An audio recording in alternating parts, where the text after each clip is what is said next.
The free agents have signed, the suspensions have been handed out, and the players are back at camp. USA Today projected all 256 regular season games and predicted how the NFL season would end.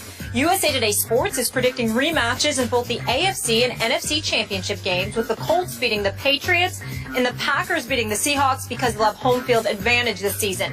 They predicted the Packers to beat the Colts in the Super Bowl. Skip Bayless, how about them apples? What do you think of this prediction? I think they're rotten apples. I think, Molly and Stephen A., that as much as I like and respect Nate Davis's work on the National Football League, as much as I liked how far out onto the limb that he went this early with his Super Bowl picks, it was a little too cute and too neat for me that he's just doing a reversal of fortune, as Molly points out, on home field. He's got the two rematches, AFC, NFC championship games, except this time it's going to be Patriots at Colts, and this time it's going to be Seattle at Green Bay.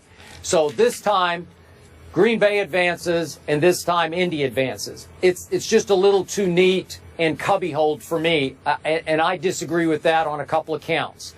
I don't disagree, Stephen A., that because these schedules are so easy for the Packers and especially for the Colts, I do not disagree that they're going to be the two teams to beat going into the playoffs. I believe both will be the number one seeds because I look at your man Aaron Rodgers' schedule, and I'm sorry, I just don't see anybody really beating them. I'll go 15-1 on Green Bay.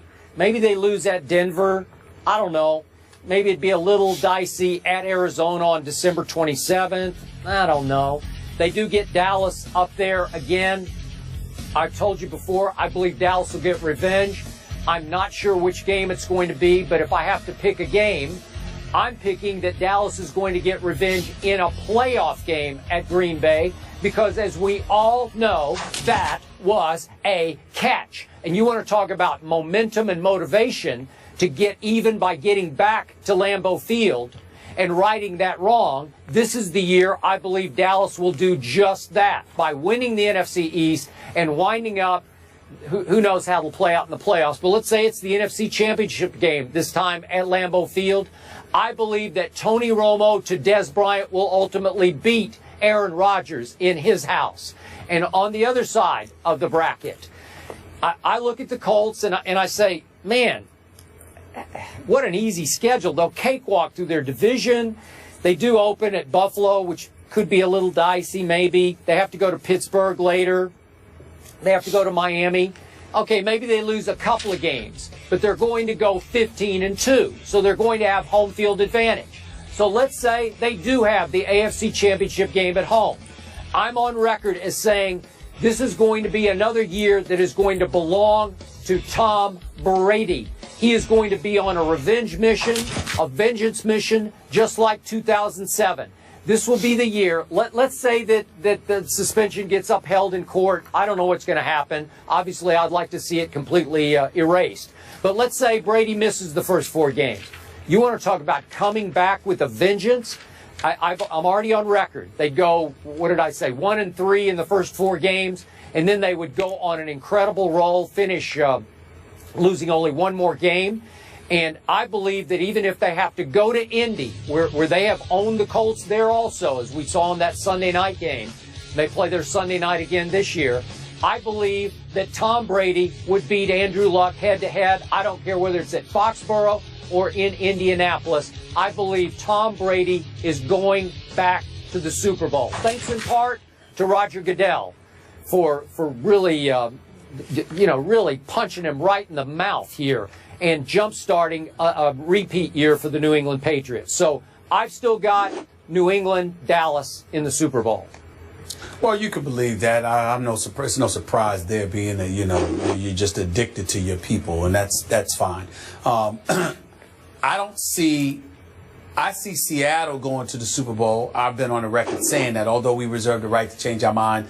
But I don't have a problem with Green Bay. I'm certainly not picking Dallas. Seattle and Green Bay are ahead of Dallas in my mind. So let's get that out of the way right now. There's no way in hell I'm picking Dallas to go to the Super Bowl. I won't do it, all right? But I will tell you this. It is plausible that Green Bay can end up going there, Skip Bayless, because as I'm looking at their schedule right here, I could see Green Bay going 13-3. I don't see 15-1. I think they'll lose one of the games to Detroit, whether home or away.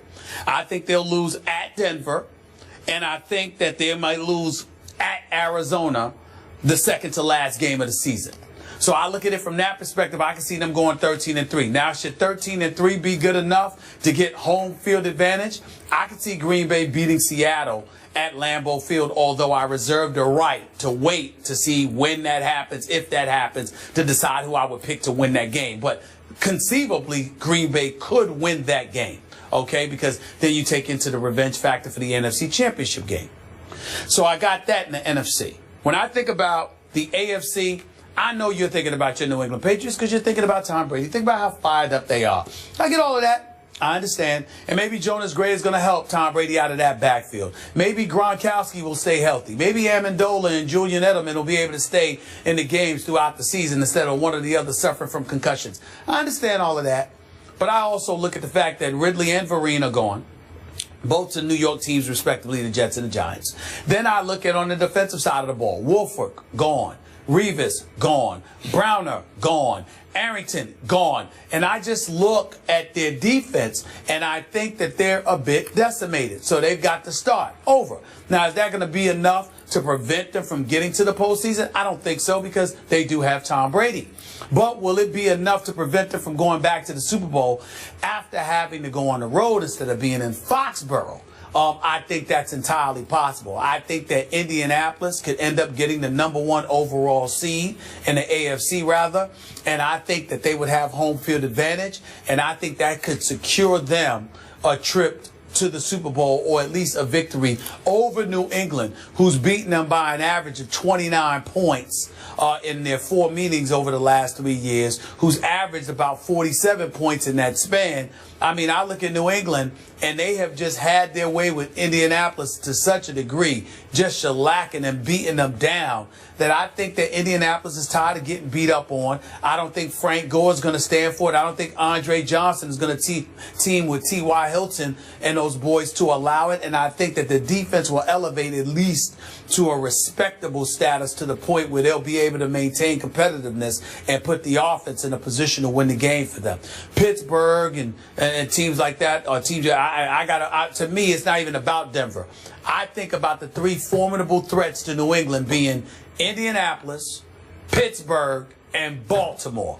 Not necessarily in that order between Baltimore and Pittsburgh, because Pittsburgh will be third on the list. But I'm going to give Indianapolis the edge, and I think that Indianapolis going to the Super Bowl to meet Seattle is definitely likely, but it's possible it could be Green Bay. It ain't going to be Dallas.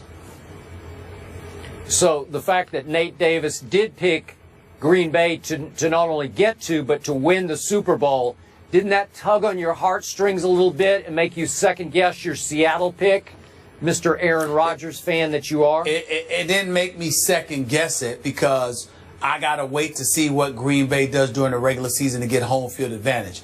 I don't believe that they would beat Seattle if they have to go through Seattle, but I do think they could beat Seattle if they had to go through Lambeau Field.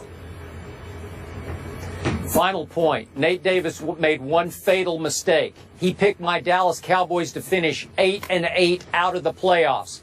That will not happen. They will win the NFC East. Thank you very much. End of discussion. I agree. They will be better than 8-8, without question. Thank you. Just for argument's sake here, up next we're going back to the Eagles. So in this article, they say the Eagles are going to finish up 10-6, first in the NFC East, and lose to the Vikings in the wild card, first in the NFC East. Can that happen if Chip Kelly can't connect with some of his players? Do the Eagles have a long-term problem on their hands? It's all everybody's talking about. We're discussing it after the break, how it goes on the field.